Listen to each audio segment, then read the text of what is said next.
Kalau kita nak pergi umrah, apa yang menjadi keutamaan? Sama ada harga yang murah ataupun hotel yang dekat dan selesa.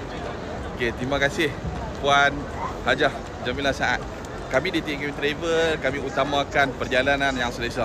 Jujur saya cakap, bukan tak jual yang murah, bukan kita tak sedia.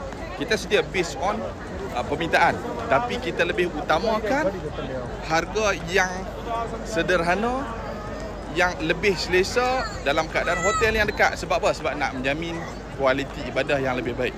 Bukan kata jauh-jauh kualiti tak baik. Okey, ikut atas kemampuan. Cuma kena ingat, bila sebut pasal umrah, bila sebut pasal haji, kena ingat ni investment kita untuk ibadah. Nak keluar duit ni, nak ibadah ni. Jadi pastikan keluar yang terbaik untuk perjalanan ibadah yang terbaik. Sebab tu kami di TMK Travel, kami utamakan aspek-aspek itu, termasuk dengan pengisian. Jadi saya harap siapa nak pergi umrah, siapa nak pergi haji, contohlah haji dapat bagilah dengan tabung haji kan, ada duit lebih, upgrade. Saya sarankan upgrade, pergi dengan swasta.